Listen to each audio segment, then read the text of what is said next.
Yo, what's up guys? Hello mừng là ba. Di video ka chapter 1192ရဲ့ review လေးဖြစ်ပါတယ်။ Usopp က Albert ကိုစားရောက်တဲ့အချိန်မှာဒါငါအိမ်မက်မက်ခဲ့တဲ့ Albert ပဲဆိုပြီးတော့ပြောထားတဲ့အတိုင်းဒီ chapter ရဲ့ခေါင်းစဉ်ကို The Albert I Dream Of ဆိုပြီးပေးထားပါတယ်။ကာဘာပုံမှာတော့ဘုံကလေးကိုမြင်ရထားပြီးသူ့နောက်မှာရှိတဲ့ငန်းတွေကဘုံကလေးရဲ့မိတ်ကက်တွေကိုမောင်ပိုင်စီးကြပြီးကိုယ့်ဘာကိုအလားပြင်ဆင်ပြီးဇရာရှုပ်နေကြတဲ့ငန်းတွေကိုလည်းနောက်ခံပြထားပါတယ်။တချို့ကဘုံကလေးကိုကာဘာပုံမှာမြင်ပြီးဒီကောင်ကတည်သွားတာမဟုတ်ဘူးလားဆိုပြီးဇဝေဇဝါဖြစ်နေကြတဲ့သူတွေအတွက်ရှင်းပြရမှာဆိုရင်ဒီကောင်အကြောင်းကိုကာဘာစီးရီးထဲမှာလွန်ခဲ့တဲ့10နှစ်အရှိကတည်းကရင်မတည်သေးဘူးဆိုတဲ့အကြောင်းအိုရာဆန်ဆေးက confirm လုပ်ပြီးသားဖြစ်ပါတယ်။ဒီ chapter ရဲ့ကာဘာပုံမှာတော့အိုရာဆန်ဆေးက reader တွေရဲ့တောင်းဆိုမှုကိုဖြည့်ဆည်းပေးထားတာဖြစ်တယ်လို့ဒီပုံရဲ့နောက်မှာလိုဝက်ချက်ဆန်ဆန် secret message တွေများထားပေးထားတာမသိပါဘူးလိုဝက်ချက်ဆိုလို့ငန်းတွေရဲ့ခေါင်းပေါ်မှာတက်ထားတဲ့အားတွေကိုကြည့်မယ်ဆိုရင်တကောင်က Luffy ရဲ့ store hat နဲ့တူတဲ့ခမောက်ကိုစောင်းထားသလိုနောက်တကောင်ရဲ့ခေါင်းပေါ်မှာတော့ Imu ရဲ့တက်ရဖူလိုမျိုးကိုတက်ထားတာတွေ့ရမှာဖြစ်ပါတယ်အဲ့ဒါတွေကငန်းတွေကြားမှာအထီးနဲ့အမခွဲခြားဖို့တက်ထည့်ပေးထားတာလားဒါမှမဟုတ် White Century အရှိတုန်းက Imu နဲ့ Join Boy တို့ကြားမှာကျွန်တော်တို့မသိသေးတဲ့ relationship တွေများရှိခဲ့တယ်ဆိုပြီးတရော့ချင်တာလားမသိပါဘူးပြီးခဲ့တဲ့ chapter 91မှာတော့ Loki နဲ့ Luffy တို့ကအောက်လာမှာကြံခဲ့ပြီး Harden တို့အုပ်စုအပါဝင်ချက်ကြီးပျောက်ကြီးနဲ့ဆေးဆရာမောင်တွေရဲ့နဲ့အတူကပတ်တို့ကတက်လေကစီးပြီးအလွယ်လာကိုတက်ကြတဲ့နေရာကနေအဆုံးသတ်ထားပြီးဒီ chapter မှာတော့အလွယ်လာကိုအဓိကထားပြီးပြထားပါတယ်ဟုတ်ကဲ့ပါတင်ငယ်ချင်းတို့ကျွန်တော်ကလည်းဒီ chapter 92ကိုအလဲကောင်ကနေစပြီးတော့ရှင်းပြသွားမှာဖြစ်ပါတယ်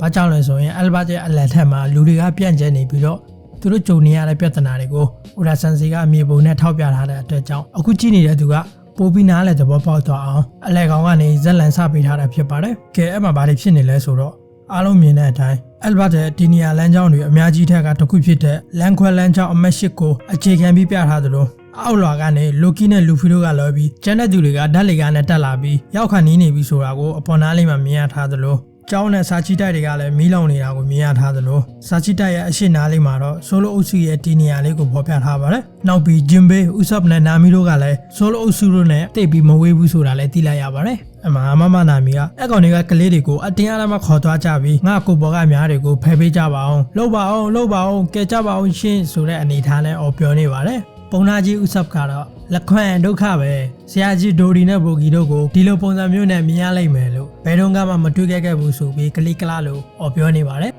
အဲ့ဒီမှာဦးလေးဂျင်ဘေကတော့လူကြီးဆန်ဆန်အေးဆေးဆေးနဲ့ပဲကျိုပါတော့ကအခုချိန်ထိမရောက်လာကြသေးဘူးအကြီးထဲဟုတ်ကောင်ဘရုတ်ကတူပါအကြံနေရပြီးဘယ်တွေပျောက်သွားနေလဲမသိဘူးတဲ့မမတော့အုပ်စုအရှိဘက်နားမှာတော့ကလေးတွေကစိတ်ကံဘက်ကိုဥတီနေတာမြင်ရမှာဖြစ်ပါတယ်စိတ်ကံဘက်ကိုတွားနေတဲ့ကလေးတွေရဲ့အုပ်စုထဲမှာနောက်ဆုံးတစ်ယောက်ကငါတို့တွေမကြခင်စိတ်ကံကိုရောက်တော့မှာပဲဆိုပြီးငိုပြီးပြောနေရင်ခိုလန်ကရအောင်ငိုမနေနဲ့မင်းက Albert ရဲ့တူရဲကောင်းတစ်ယောက်ဖြစ်ပြီးငိုနေတာကြီးကမရှက်ဘူးလားဆိုတော့ဟိုကောင်ကငါတို့တွေကတူရဲကောင်းမှမဖြစ်သေးတာတဲ့အဲ့လိုနဲ့ကလေးတွေရဲ့စကားများနေကြတဲ့အမှုခင်းကနေလက်ဆူဘလူးအသွင်ပြောင်းသွားတဲ့ဒိုဒီနဲ့ဘိုဂီကဂျေရာလအဖိုးကိုတက်ဖို့တွားနေကြတာမြင်ရပါတယ်ဂျေရာလအဖိုးကြီးကတော့ Albert Jr. ရဲ့အနောက်ဘက်ခြမ်းမှာရှိတဲ့ရွာကလေးမှာရှိနေတာတွေ့ရပါတယ်ဟိုနှကောင်ကလည်းအဖိုးကြီးရှိတဲ့ဘက်ကိုတွားနေရင်ဒိုဒီနဲ့ဘိုဂီရဲ့အဖွက်သားတွေကနတ်ဆိုးဖြစ်ပြောင်းသွားတဲ့သူတို့ရဲ့ကပတိန်ကိုပြန်လည်တတိများရမလားဆိုပြီးတားဆီးအော်နေကြပေမဲ့အမှုရဲ့ဒိုမီရီဘစီအစွမ်းကအရန်အစွမ်းထက်နေတဲ့အတွက်ကြောင့်သူတို့စူးစမ်းခဲ့တာကဘာမှမထူးခဲ့ပါဘူးလူပလီနဲ့အတူကလေးတွေရဲ့အမေတို့အုပ်စုကလည်းကလေးတွေကိုစိတ်ကမ်းမရအောင်ဆိုပြီးတားဆီးဖို့အမိလိုက်ပြေးနေကြပါတယ်Western Village မှာရှိတဲ့ Jedal အဖိုးကြီးကို Giant Pirate အဖွဲ့သားတွေကဘိုးတော်ပြေးဖို့အချိန်တန်ပြီးအခုချိန်မှာဒီကပတိန်တို့ကိုဘယ်သူမှတားလို့မရနိုင်တယ်လို့ဘာပြောနားထောင်မဲ့ပုံမပေါက်ဘူးအဲ့တော့ပြေးပေတော့ဆိုပြီးပြောနေကြတော့အဖိုးကြီးကငါပြေးမဲ့ထဲမှာမပါဘူးကွာငါမှာ Albert ကလူတွေကိုပြောစရာရှိတယ်ဆိုပြီးတနိုင်ငံလုံးကြားလောက်တဲ့ speaker ထုတ်ပြီး Albert ကပီသားတွေနဲ့တကွာကလေးတွေရောခွေးတွေရောတေချာနားထောင်ချဆိုပြီးစကားစားပါတယ်ငါမသိခင်မင်းတို့အားလုံးတီးတင်းတီးထိုက်တဲ့အကြောင်းအရာတွေအကုန်လုံးကိုပြောပြပေးသွားမယ်ငါတို့ရဲ့အရှင်တခင်ဟောင်းဖြစ်တဲ့ပညာရှိဘရင်ကြီးဟာလန်က Albert ပီဂျီကို World Government အစိုးရရဲ့အဖွဲ့ဝင်နိုင်ငံတနိုင်ငံဖြစ်စေချင်ခဲ့တာဗျာဒါမှလည်းကျန်တဲ့နိုင်ငံတွေနဲ့အတူတကွငြိမ်းချမ်းစွာရှင်တွဲနေထိုင်သွားနိုင်မယ်လို့ယုံကြည်ခဲ့ပါတယ် but လွန်ခဲ့တဲ့ဆက်လက်နှစ်ကကန်ချမာဆိုကြီးကြားရောက်ခဲ့တဲ့နေ့မှာတော့ King Harlan ဟာ World Government ရဲ့လက်ဖြာမှုနဲ့တစ္ဆာဖောက်ခံလိုက်ရတယ်လို့Albert နဲ့ပတ်သက်ပြီးသူ့ရဲ့မျှော်လင့်ချက်တွေအားလုံးလည်းဖျက်ဆီးခံလိုက်ရပါတယ်။အဲ့ဒီတစ္ဆာဖောက်မှုကြောင့် Albert ရဲ့တမိုင်းနဲ့ Loki အပေါ်ထားတဲ့အမြင်တွေကဘယ်လိုပြောင်းလဲသွားတယ်လဲဆိုတာကိုတော့မင်းတို့ကိုထွေထူးထူးပြောပြနေကြမလို့ဘူးလို့ထင်ပါတယ်။အဲ့ဒီအကြောင်းက Albert ဗီဒီယိုတွေထက် Bro ကပိုသိနေတယ်ဆိုတော့ထပ်ပြီးပုံကြီးမချဲတော့ဘူးနော်။ But King Haaland ရဲ့မျောလင့်ချက်နဲ့ဆန္ဒတွေကဘာလို့ဖြစ်စီခံရတယ်လဲဆိုတော့အကြောင်းရဲ့အမှန်ကန်က Albert PDP သားတွေအတွက်တော့ခုမှပဲပေါ်လာတော့တယ်ဗျာအဲ့ဒီနေ့မှာတော့တဲ့ Demon မိတ်ဆောက်တကောင်က King Haaland နဲ့အတူသူရဲ့စစ်တီတော်တွေအားလုံးကိုရဲရဲဆက်ဆက်တက်ဖြတ်နေတာငါကိုယ်တိုင်မမြင်တတ်သေးတွေ့ခဲ့ပါတယ်ဖြစ်ရကဒီလိုပါကွာရှင်မင်းကြီးဟာလည်းနာအဲ့ဒီ Demon ဆိုတဲ့မိတ္တစာရှိမှာတူထောက်အရှုံးပေးပြီး Albert ကိုသူ့လက်ထက်အပ်ပေးဖို့ကိုအဆုံးထိတိုင်အောင်ဘင်းကြီးဟာလည်းရဲ့အသက်နဲ့လဲပြီးတော့ညှင်းဆန်ခဲ့ပါတယ်ဘင်းကြီးဟာလည်းဟာနောက်ဆုံးအချိန်ထိတိုက်ပွဲဝင်ခဲ့ပြီးသူရဲကောင်းပြီးတိုက်ပွဲထဲမှာပဲကြောက်ဆုံးသွားခဲ့တာဖြစ်ပါတယ်ဘိုးတော်ကြီးကတေကနေနေပြီးအခုချိန်ထိအမှန်တရားကိုမပြောဘဲသူ့အဖေအကြောင်းကိုအခုချိန်ထိအချိုတက်ပြီးပြောနေတာကြီးကစဉ်းစားစရာပဲ maybe King Haaland က play ခံလိုက်ရတဲ့အကြောင်းကိုတကယ်မသိခဲ့တာလည်းဖြစ်နိုင်ပါတယ်အမှပရိသတ်တွေကဟုတ်ပါမလားဗျာကျွန်တော်တို့ကတော့ King Haaland ကို Loki ကပဲတက်ခဲ့တယ်လို့ပဲထင်ခဲ့ကြတာဗျာဖိုးကြီးကဒါတကယ်ကိုစိတ်မကောင်းစရာပါပဲဗျာတကယ်တော့ King Haaland က Albert ကိုငြင်းချင်းစေချင်ခဲ့တာပါတကယ်လို့များပြည်သူတွေကအမှန်တရားကိုသိခဲ့ရင်သူတို့ကဂလက်စားချေဖို့အတွက်ပုံကန်ထားကြွလာကြမှာဖြစ်ပြီးအဲ့ဒါက Albert ကို King Haaland မလိုလားတဲ့စစ်မှတ်နိုင်ငံကြီးဖြစ်သွားမှာဆိုလို့ကျွန်တော်ကအမှန်တရားကိုမျိုးသိပြီးနှုတ်ဆက်နေခဲ့တာပါလို့အဖိုးကြီးကဝန်ခံခဲ့ပါတယ်ဒီဖိုးကြီးက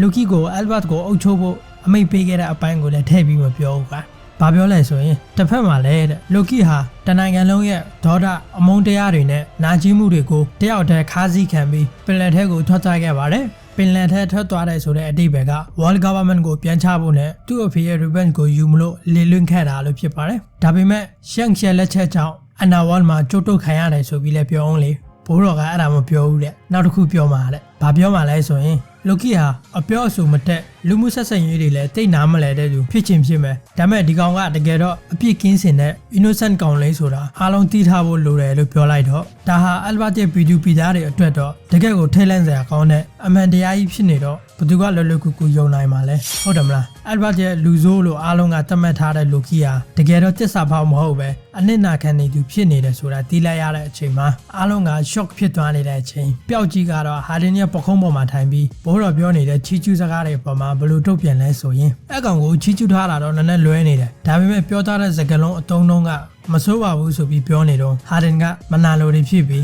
Loki လိုလူနဲ့တောင်မတန်လောက်အောင်ကောင်းလွန်နေတာဆိုပြီးမကြည်မနဲ့ဖြစ်နေပါတယ် chapter နောက်တစ်မျက်နှာထိဖိုးကြီးရဲ့စကားတွေကမပြီးနိုင်သေးဘူးဗျာဒါပေမဲ့အမှဂွန်ကိုခေါ်အီမူနဲ့အတူ Killingham နဲ့ Sin ဆိုမာတွေကိုပြထားပါတယ်သူတို့ကဘာမှမလုပ်ရှာပဲအေးစေးရက်ကြည့်ထိုင်ဆောင်နေကြတယ်ဗျာကြည့်ရတာ Oda Sensei ကနှခမ်းဆွဲရတာတော်တော်ကြိုက်တာနဲ့တူပါတယ်ဘာပဲနေနေကြည့်လို့ကောင်းနေတယ်ဆိုတော့ထားပါတော့ဗျာ If you know you know anyway ဖိုးကြီးပြောတဲ့စကားကိုဆက်ကြရအောင်ဒီနေ့မှာတော့သူတို့တွေအစောပိုင်းကလက်လျှော့သွားပြီလို့ထင်ရပေမဲ့အခုတော့ငါတို့ရဲ့မဟာ empire ကြီးကိုသူတို့လိုချင်တက်မှတ်နေကြပြန်ပြီဒါကြောင့် Demon 3 ကောင်ဟာငါတို့ Albert ဘီကြီးကိုတင်ပိုက်ဖို့တကြော့ပြန်ရောက်ရှိလို့လာခဲ့ပြီတဲ့ဒီမှာနှက်ဆိုးကောင်တွေနားထောင်ကြစမ်းငါတို့ကလေးတွေရဲ့အသက်တွေကိုသာချမ်းသာပေးမယ်ဆိုရင်ငါတို့ရဲ့ယဉ်ကျေးမှုအမွေအနှစ်နဲ့တမိုင်းကြောင်းတွေကိုဇရိတ်ခံဖို့ဝန်မလေးပါဘူးတဲ့တဘောက Albert PDP သားတွေအတွက်သူတို့ကလေးတွေရဲ့အသက်ထက်ကျန်တာဘာမှအရေးမပါဘူးဆိုတဲ့အဓိပ္ပာယ်ပေါ့ဗျာမန်တာပေါ့ဗျာဘယ်မိဘကမှကိုယ်ကလေးကိုဆုံးရှုံးခံချင်မှာမဟုတ်ဘူးလေဟုတ်တယ်မလားဖိုးကြီးကဆက်ပြောနေပါတယ်ဒါပေမဲ့ငါတို့ရဲ့စိတ်ဓာတ်တွေကိုရိုက်ချိုးနိုင်ပြီလို့မင်းတို့ထင်နေရင်တော့အကြီးကျယ်မားသွားလိမ့်မယ်လက်နဲ့လက်ချချင်တယ်ဒါပေမဲ့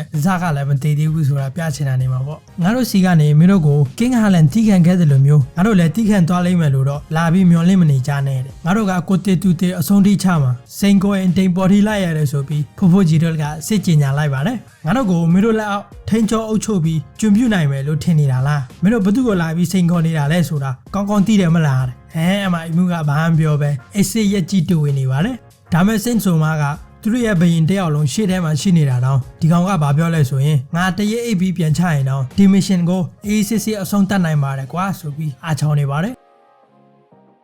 အဖိုးကြီးကကလေးတွေကိုနားပိတ်ခိုင်းလိုက်ပါတယ်ကဲလို့ကဘာကြီးကနှစ်ချမ်းပိုင်းသွားမယ်ဆိုရင်တော့ King Haaland နဲ့ဆန္ဒအတိုင်းလှုပ်ဆောင်မယ်ဆိုရင် Albert က World Government ရဲ့ရန်သူဘက်ချမ်းမှာနေပြီး World Government ကိုပြန်လည်တိုက်ခိုက်သွားမယ်လို့ပြောလိုက်ပါတယ်စုခက်လက်ကွက်တွေရဲ့လက်စားမှုတွေကြားမှာငါတို့ကဒူးထောက်အရှုံးပေးသွားမယ်လို့မင်းတို့ထင်နေတာလားမင်းတို့ရဲ့ထင်ချုံမှုအောက်မှာငါတို့ကကျွံပြုတ်ခံမဲ့သူတွေမဟုတ်ဘူးကွာဟုတ်တယ်မလား Albert ရဲ့ဂုံအာလာကြီးမားလာတဲ့ရဲဘော်တို့ဆိုတော့ဟိုကောင်တွေကလည်းအားရပါရနဲ့တိတ်မှန်တာပေါ့ဆိုပြီး စိတ်အားတက်ကြနေတဲ့အချိန်ပုံနာကြီးဥဆော့ကလည်းအဖိုးကြီးရဲ့အားပေးစကားတွေကြောင့်အော်ဂဇင်နေရပြီးပစ်ဖြစ်နေတဲ့အချိန်မမနာမီကပြီးရေ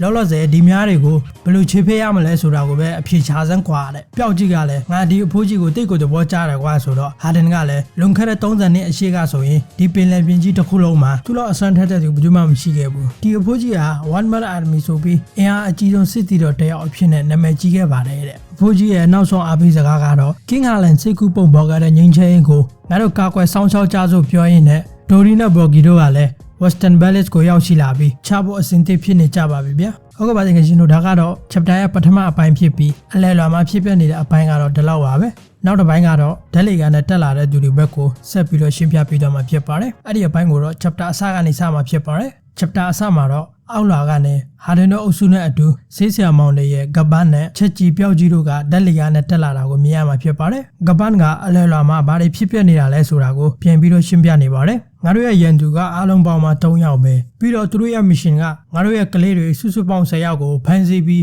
Holy Land ခေါ် Mary Joa ကိုခေါ်သွားကြမှာဖြစ်ပြီးတော့ Albert မှာရှိတဲ့သူရဲ့ကောင်းတွေကိုစစ်ကြုံအဖြစ်အသုံးချဖို့သူတို့ကကလေးတွေကိုဓာဆာကန်အဖြစ်အသုံးချဖို့စီစဉ်နေကြတာတဲ့ခုချိန်မှာ Mary Joa မှာကတိုက်ပွဲတွေဖြစ်ပြီးမိတွေထားလောင်နေတဲ့အချိန်အီမူဆာဘာကကြံရမရလို့ကလေးတွေကိုအသုံးချပြီးတော့ဂျိုင်းယန်တွေရဲ့အစွမ်းတွေကိုMary Joa ပေါ်ရောက်နေတဲ့ရန်သူအပေါ်အသုံးချဖို့အတွက်အရေးတကြီးလိုနေတာနဲ့တူပါတယ်စဉ်းစားကြည့်လေဗျာ Mary Joa ပေါ်မှာတိုက်ပွဲတွေဖြစ်နေလို့မိတွေထားလောင်နေတဲ့အချိန်တော့အီမူဆာဘာကိုတိုင်း Albert ကိုလာပြီးတော့စစ်ပွဲဆင်နေတာကြီးကနည်းနည်းမများလို့မလားလို့ဘာကြောင့်အီမူကအခုလိုလုပ်ရတာလဲဆိုတာမသိလားမသိဘူးဆိုလည်းဘာမှဖြစ်ပါဘူးလောလောဆယ် chapter ဘက်ကိုပြန်ဆက်ရအောင်အမှဟာဒန်ကစဉ်းစားကြရပဲGiant Pirate နဲ့ဥရလိုမျိုးပုံကိုယ်တွေကိုတော့ပြင်းနိုင်တယ်ဆိုတော့ဒီသုံးကောင်ကဘယ်လောက်တောင်အစွမ်းထက်လို့လဲတဲ့တာမန်လူသား3ယောက်ထက်နဲ့ Giant Pirate နဲ့ဥရတို့ကိုအမောက်တိတ်ပြီးတိုင်းပြည်တစ်ခုလုံးကိုပြောင်းဆန်တောင်းကျနေနိုင်တယ်ဆိုတာဘလို့မှမဖြစ်နိုင်ဘူးကွာဥရခေါ်ကပန်းကသူအတက်နိုင်ဆုံးစူးစမ်းခဲ့ပေမဲ့ခြေနေကမထူးခြားလာသွားတဲ့အတွက်ကြောင့်ခင်ဗျားတို့ကိုအခုလိုစိတ်ပြတ်သွားအောင်လုပ်မိသွားလို့ဆိုပြီးရိုးရိုးသားသားဝန်ခံနေပါတယ်ချက်ကြီးကလည်းခင်ဗျားပြောတဲ့ကလေးတွေဆိုတာကလည်း Giant ကလေးတွေမဟုတ်လားတဲ့အဲ့ဒီတာမန်လူသား3ယောက်က Giant ကလေးတွေကိုဘလို့နီးနဲ့များတက်ဆောင်သွားနေလဲဆိုတာစဉ်းစားလို့တော့မရနိုင်ဘူးတဲ့ဥရကတားကြီးရဲ့အဲ့ဒါကဒီလိုကွာရန်သူ3ယောက်ထက်ကအမျိုးသမီး1ယောက်မှာထူးဆန်းတဲ့များတွေကိုအသုံးပြုတဲ့စွမ်းအားရှိတယ်ကွာမိန်းကလေးကအဲ့ဒီအစွမ်းကိုအသုံးချပြီးတော့ကလေးတွေကိုသူတို့တင်မောရှိရာစိတ်ကမ်းဘက်ကိုများနဲ့လဲညွန်ပြရင်ခေါ်ဆောင်သွားနေတာအဲ့ဒါကြောင့်ကလေးတွေကများတွေညွန်ပြရနောက်ကိုတကောက်ကလိုက်ပါသွားပြီးဘလို့မှရုန်းကန်ထွက်မရဖြစ်နေတာတဲ့ကလေးတွေကမရက်မနာပဲများညွန်ပြနေတဲ့အတိုင်း Western Village မှာရှိတဲ့တင်မောစိတ်ကန်းစီကိုဥတည်နေကြတယ်ဆိုပြီးပြထားပါတယ်အကယ်၍ကလေးတွေကတင်မောကြီးပေါ်ရောက်သွားရင်ပင်လယ်ပြင်ကြီးထဲမှာဟိုကောင်တွေကငါတို့ကိုမျက်ခြေဖြတ်ပြီးအလစ်တုတ်သွားနိုင်တယ်အဲ့ဒီလိုဖြစ်သွားခဲ့ရင်တော့အားလုံးပွဲပြီးလို့ဇက်သိမ်းသွားနိုင်တယ်ကွာငါတို့အားလုံးကဘာကိုရင်ဆိုင်နေရပြီးချင်းနေဘလောက်ဆိုးနေလဲဆိုတာသိပြီလားတားကြီးတဲ့ဟာဒီနဲ့အဖွက်သားဖြစ်တဲ့တို့ကတကယ်လို့အဲ့ဒီများတွေကပဲအတိကပြဿနာဆိုရင်ငါတို့ကကလေးတွေကိုဘာလို့အလဲတွေကိုကံမထိုးနိုင်ရတာလဲတဲ့ကလေးတွေကိုကယ်ထုတ်ဖို့ငါတို့ကိုနောက်ထပ်ဘာတွေကများတားဆီးနေတာလဲဥရကအ3ယောက်ထဲမှာစင်ဆိုမာလို့ခေါ်တဲ့ငါကြောင်လဲပါတယ်ကွာဖြစ်ရှင်တော့ဒီကောင်ကိုငါကောင်းကောင်းသိပါတယ်ငါကြောင်က Tron ဆိုတဲ့ Devil Fruit ကိုစားထားပြီးအဲ့ဒီအတီးရဲ့အစွမ်းကအစုခက်တွေကိုစိတ်ကြိုက်ထုတ်သုံးနိုင်ပြီးငါတို့မျက်စိနဲ့မမြင်နိုင်အောင်အဲ့ဒီစုခက်တွေကိုဖျောက်ပြီးတော့လည်းအသုံးပြုလို့ရတယ်ကွာအဲ့ကြောင့်ကလေးတွေရဲ့ခန္ဓာကိုယ်မှာလည်းဒီအစုခက်တွေနဲ့ပတ်ထားပေးပြီးငါတို့ကကလေးတွေရဲ့ဂျားဝင်ပြီးတားဆီးရက်ထားမယ်ဆိုရင်အဲ့ဒီအစုခက်တွေကကလေးတွေကိုထိုးတက်နိုင်တဲ့အတွက်ကြောင့်ဘယ်သူမှဝင်မရှုပ်ကြတာကွာအဲ့ဒါပဲလားဆိုလည်းမဟုတ်သေးဘူးကွာနောက်တစ်ကောင်ရဲ့အစွမ်းကအိမ်မက်ဆိုးသားကောင်တွေကိုအပြင်မှာတကယ်အစစ်ကြီးဖန်တီးပေးနိုင်တယ်ကွာအဲ့ကြောင့်မင်းတို့လည်းသတိထားကြဒီကောင်ကမင်းတို့ရဲ့အကြောက်ဆုံးအိမ်မက်ဆိုးတွေကိုအပြင်လောကမှာတကယ်တတ်တော်တွေအဖြစ်အသက်သွင်းထုတ်နိုင်တဲ့အစွမ်းတွေရှိတယ်ကွာအဲ့ဒီအစွမ်းတွေကြောင့်ကလေးတွေကိုကယ်ထုတ်ဖို့ကြိုးစားတိုင်းငါတို့ကိုတားဆီးဖို့အတွက်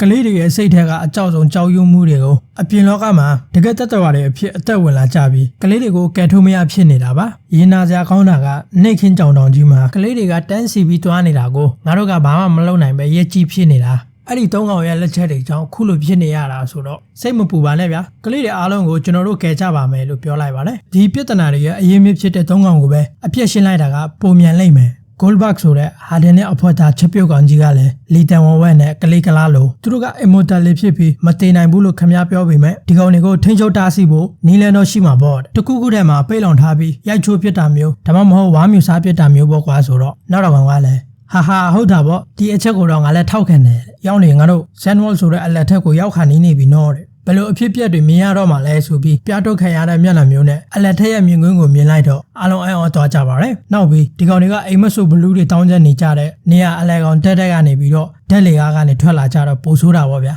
အဲ့ဒါတွေမကပါဘူးဟိုဆန်ဂေါ့နီကာရဲ့ဘလူးကဘာသူအိမ်မက်လဲဆိုတာစဉ်းစားလို့မရပါဘူးဘာသူကြောင့်ဒီဆန်ဂေါ့နီကာရဲ့ဘလူးကြီးထွက်လာတာလဲဆိုတာမင်းရောစဉ်းစားမိလားအိုရာဆန်စီက2026ရဲ့ Jump Festa မှာကျွန်တော်တို့တွေမကြခင် Man Mark by Flame ဆိုတဲ့ပုံကိုမြင်ရတော့မှလို့ပြောထားခဲ့ပါတယ်အဲ့ဒီစကားအရာဆိုပါစို့ဒီစစ်တီတော်အုပ်ထုံနဲ့ခေါင်းမီတောက်လောင်နေတဲ့ကောင်က Man Mark by Flame ဆိုတဲ့သူ